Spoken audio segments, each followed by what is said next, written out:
Hello student, एक बार फिर से मैथमेटिक्स की क्लास में आप सभी का स्वागत है। आज हम क्या कहते हैं एक्स रिकॉर्डर के माध्यम से आप लोगों को ऑनलाइन उपस्थित हुए हैं। अभी जो एक नई सूचना मिल रही है कि इस बार जो है ऑब्जेक्टिव एग्ज़ाम होंगे, ऑब्जेक्टिव टाइप के क्वेश्चन पेपर आएंगे। तो इस हिसाब से आप सभी को अपने आप को प्रिपेयर करना पड़ेगा। छोटे छोटे क्वेश्चन जो पिछले 2 यूनिट हमने इंटीग्रेशन ये सब चीज़ें पढ़ा दी थी, पूरा एप्लीकेशन ऑफ इंटीग्रल, तो उन सभी के छोटे छोटे जो क्वेश्चन हैं उनको सॉल्व करिए, चाहे इंटरमीडिएट की बुक से, चाहे और आकर कॉलेज में लाइब्रेरी से बुक ले लीजिए। सभी सॉल्व करके फिर आगे हम वही छोटे छोटे क्वेश्चन ही आएंगे एक एक नंबर के, लगभग 40 से 50 क्वेश्चन 1.5 घंटे में सॉल्व करने रहेंगे इस हिसाब से। तो और सूचना दी जाएगी यदि आप कॉलेज आकर पता करें तो। अब चलिए हम कुछ वीडियो के बारे में बात कर लेते हैं जो हम कोऑर्डिनेट ज्योमेट्री के साथ उपस्थित हुए हैं। पहला जो हमारा 2 बिंदुओं के बीच की दूरी, यहाँ पर देखिए, यहाँ पर ये दिया गया है 2 बिंदुओं के बीच की दूरी, डिस्टेंस बिटवीन 2 पॉइंट्स, यहाँ पर 2 दिया गया है। ये आपका a x1 y1 z1 और b x2 y2 z2। तो इस तरह से ए बी जो होगा x2 माइनस x1 का whole square, y plus y2 minus y1 का whole square plus z2 minus z1 का होल स्क्वायर अंडर रूट। ठीक, इसी तरह मान लीजिए क्वेश्चन दिया गया है आपका 2 बिंदुओं के बीच की दूरी, find the distance between 2 point a and b दिया गया है। तो इनका फार्मूला यहाँ पर ये लगा लेंगे। उसके बाद फिर ये आपका यहाँ पर देखिए b माइनस ए, यहाँ पर 4 माइनस 1 का होल स्क्वायर, इसी तरह -1 -2 का तो -2 प्लस हो जाएगा, इसी तरह 3 माइनस 7 का होल स्क्वायर यहाँ पर। उसके बाद फिर इसका करेंगे 4 माइनस 1 तो 3 है, 3 का स्क्वायर करेंगे 9, इसी तरह -1 प्लस 2 तो 1 आएगा, 1 का हो जाएगा आपका 1 का स्क्वायर 1, और उसके बाद 3 माइनस 7 का -4 का स्क्वायर करेंगे तो 16 हो जाएगा। अब इन दोनों को ऐड करिए तो अंडर रूट 26। ठीक है, इस तरह से ये 2 बिंदुओं के बीच की दूरी, डिस्टेंस बिटवीन 2 पॉइंट्स निकलता है। ठीक, एक नंबर में ये क्वेश्चन छोटा सा है, आ सकता है, इसलिए इसको लिया गया है। चलिए अब केंद्रक त्रिभुज के केंद्रक ज्ञात करने के लिए, ठीक है, आइए देखते हैं। ये त्रिभुज दिया गया, ट्रायंगल दिया गया है, सेंटर ऑफ ट्रायंगल। तो ए बी सी 3 पॉइंट दिए गए हैं जिनके कोऑर्डिनेट्स है x1 y1 z1, x2 y2 z2 और सी के x3 y3 z3। तो इनके जो होंगे आपके यहाँ पर ये दिए गए हैं, x1 x2 x3 upon 3 plus dash y1 y2 y3 upon 3 z1 z2 z3 upon 3। ठीक, इसी तरह यहाँ पर क्वेश्चन दिया गया है आपके, उस त्रिभुज का केंद्रक के निर्देशांक ज्ञात करिए जिनके ये दिए गए शीर्षों के निर्देशांक 2 3 1 2 0 5 और 4 -1 3 हैं। तो इनका केंद्रक ज्ञात करना है। ठीक है बेटा, तो आइए चलिए देखते हैं। यहाँ से देखिए 2 2 4 ये हो गया x1 x2 x3 का अपॉन 3, इसी तरह 3 0 -1 ये वाला, और उसके बाद फिर आपका 1 5 3 ये 1 5 3 1 + 5 + 3 अपॉन 3, इस तरह से हो जाएगा 2 2 4 + 4 8 अपॉन 3, यहाँ से हो जाएगा 2 अपॉन 3, और यहाँ से हो जाएगा 6 + 3 9 अपॉन 3, तो ये 3 आएगा। तो ये आपका केंद्रक हो गया। ठीक है बच्चों,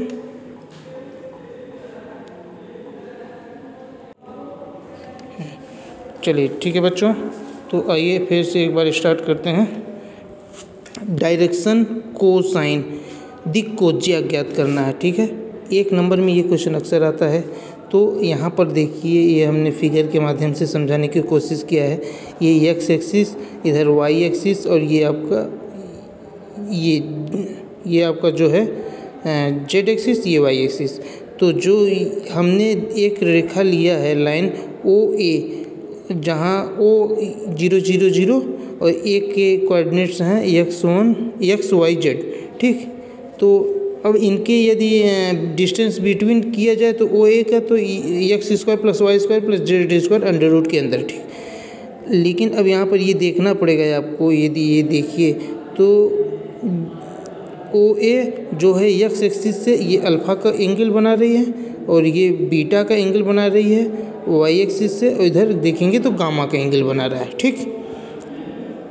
जो कि OA उस एक्सिस से लिया गया है। तो इसी तरह यदि मान लीजिए इनके कोसाइन जो हैं ये L M N है, तो L जो होगा x एक्सिस से cos अल्फ़ा, y ये होगा आपका M = वो cos बीटा और N = cos गामा। यही आपका कोज्या होगा, डायरेक्शन कोसाइन होगा। इन तीनों का स्क्वायर किया जाए यहाँ पर, ये L² + M² + N² = 1 होता है। और इसी तरह यदि cos² + cos² alpha + cos² beta + cos² gamma कर दें तो भी ये 1 होता है। एक नंबर में ये बहुत इंपॉर्टेंट क्वेश्चन है कि L² M² N² के तीनों का योग कितने के इक्वल होगा, या फिर ये वाला, ठीक। तो अब इसी के अनुसार ये यहाँ पर sin² alpha + sin² beta + sin² gamma = 2 हो जाएगा, ठीक है बच्चों। ये भी आ सकता है, इन तीनों में से एक क्वेश्चन जरूर हमेशा आते रहते हैं। एक अब आके देखते हैं दिक् अनुपात, direction ratio of the line, ठीक। यहाँ से हम आपको मालूम है ये L M N ये आपके दिक् कोज्या थे, उनका हमने अनुपात 3 संख्या लिया, A B थे 3 नंबर्स A B C, ठीक है। तो = K ले लिया, तो L = क्या हो यहाँ हो जाएगा A के, M = B के, N = C के। अब आपको मालूम है L² M² N² = 1 होता है, तो यहाँ से इधर से L² M² N² इन तीनों की वैल्यू उठा के यहाँ पर रख दीजिए। जैसे ही यहाँ पर रख देंगे तो फिर क्या हो जाएगा 1 हो जाएगा। तो K इधर से आपको K = हो जाएगा 1/, इतना √A² + B² + C²। तो अब L = क्या मिलेगा यहाँ पर, L ये K की वैल्यू उठा के यहाँ पर K की वैल्यू उठा के यहाँ पर रख दीजिए, तो L = A/√A² B² + C²। इसी तरह इस K की वैल्यू उठा के यहाँ M पर रख दीजिए, तो जैसे ही रखेंगे तो यहाँ पर मिल जाएगा M ± B/√A² + B² + C²। इसी तरह इस K की वैल्यू फिर से उठा के यहाँ पर आप रख दीजिए N = CK में, तो यहाँ पर K की वैल्यू जैसे ही रखेंगे तो C/ हो जाएगा आपका C/√A² + B² + C², ठीक। आइए एक एग्जाम्पल इस पर करते हैं। तो क्वेश्चन है यदि एक रेखा का दिक् अनुपात ये दिया गया है 3:2 - 3, तो इसकी दिक् कोज्या ज्ञात करिए, ठीक। इंग्लिश में क्या है, if direction ratio 3:2 - 3 then find the direction cosine, ठीक है बेटा। तो चलिए L = फार्मूला यहाँ से मालूम है सभी को, L = A/A² + B² + C² होता है। तो यहाँ से ABC की वैल्यू दिक् अनुपात में दी गई है, उठा के यहाँ पर रखिए।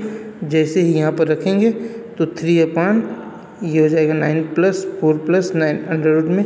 इसी तरह ये ऐड कर लेंगे तो 3/√22। इसी तरह यहाँ पर M की वैल्यू B/√A² + B² + C² होगा।